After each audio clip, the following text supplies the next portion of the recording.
Like a garden snail leaves a trail behind, a story snail leaves a tail behind. Share our stories and you may find you can tell a story too. Hello everybody, and welcome to another storytelling assembly. May is a really important month for storytellers because it's Local and Community History Month. It's a really great chance for us to find out and tell stories about some of the local heroes around us and make them into legends. So that's why I'd like to tell you a story about a hero who comes from a place called Brandon, which is local to me in Suffolk. I'd really like you to meet this person. Her name is Emily, and when I put this hat on, you'll get to meet her. Are you ready?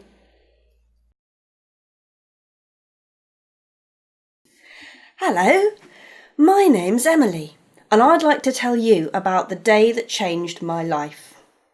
Now, the day that changed my life didn't start off very well. You see, there was this big fair in Thetford, and I was begging and pleading with my dad to let me go. But my dad says that fairs are dangerous places and they're not for girls. He said that my mum and sisters and me would all have to stay in the house while he and my brothers went off to Thetford. So I was sulking. And when I sulk, I like to go and talk to Dobbin. Dobbin is the fire horse. Now, I like Dobbin. I think it's because he's as cantankerous and sulky as I can be. He's the worst fire horse in the world. See, he hates pulling the fire engine so much that when he hears the fire bell ringing, he kicks up his silly great heels and goes cantering off to the other side of the field, and he won't let the men catch him. It makes me laugh. Anyway, I was there talking to Dobbin about what a rubbish life it is being a girl and how you're never allowed to do anything, when suddenly little Jenny What's-her-name from Ferry Street comes running up, all panting and with her hair falling out of her bonnet, and she says, "Fire, fire! Quick, ring the bell, call everyone! We need the engine! The surgeon's house is on fire!" Well, all the men were in Thetford. I didn't know what to do. But I did know what not to do. I knew not to ring that bell, because if we didn't have any men to help us, we were going to need Dobbin, and I couldn't have him galloping off to the other side of the field. So I sweet-talked him with a handful of grass, and somehow I got his head collar on, and Jenny and I got him hitched up to the wagon. It did take some time, though. And by the time we got down to Ferry Street with Dobbin pulling the wagon, the surgeon's house was already gone, and the fire had spread to the other side of the road and was burning the houses there, and the wind was blowing the flames down onto the thatched houses between there and the river, and I've never seen such chaos or such a mess. There were women and children running around with cups and bowls and anything they could find to carry water in, and there was screaming and the smoke that got in your eyes and made you cough. Well, as we were there watching, suddenly there was this massive crack, and the roof of the house on the other side of the street just fell in. And the noise made Dobbin rear up, and we nearly lost him. And then that's when I saw Mr. Diggon come racing up from the river holding a bucket of water. It was his house. And when he saw that the roof had gone, he just dropped the bucket and put his head in his hands. Mr. Diggon is the saddler.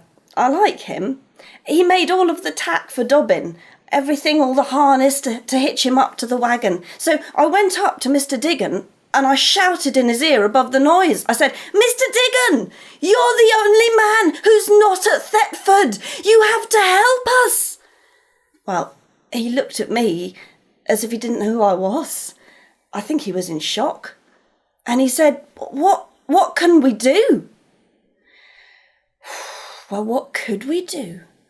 I took a deep breath and I looked at everybody running around with their little cups and their bowls and trying to go all the way down to the river and come up. And then suddenly I remembered a time that my sisters and I had to fill the trough for the horses, and something that we'd done to make the job go quicker.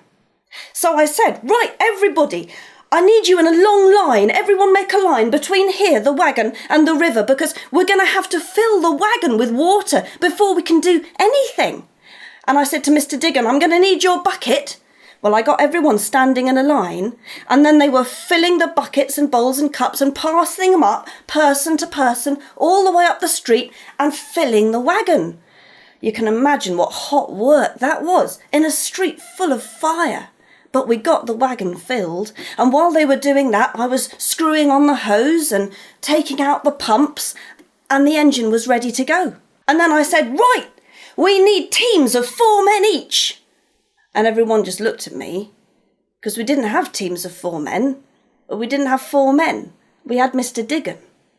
So I said, all right, teams of 4 women then. Come on, hurry up, grab the handles.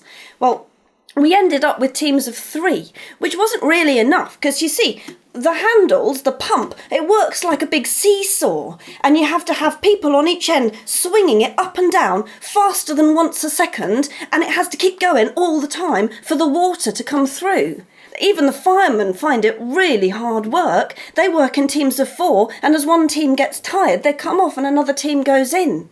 Well, I had 2 people on each side of the pump, and as one got tired, I swapped 1 more in, and somehow we got the water going. Can you imagine how hot that was in a street full of fire? But we were doing it.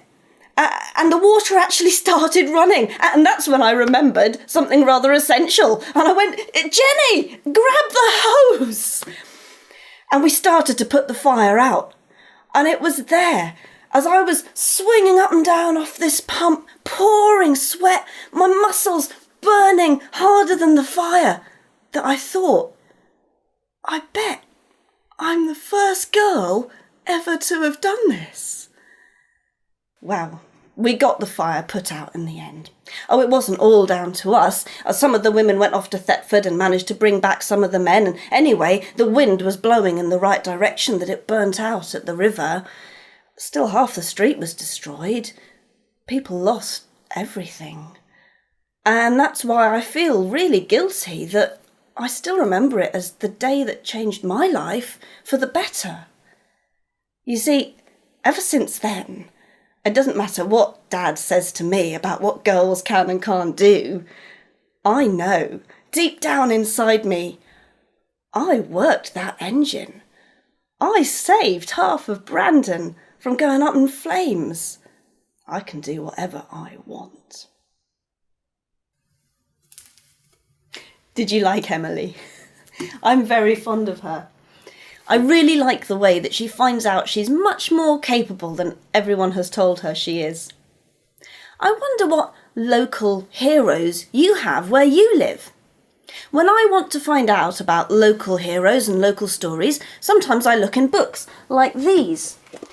You see, these have stories from where I live in Suffolk, or East Anglia. Suffolk is a part of East Anglia.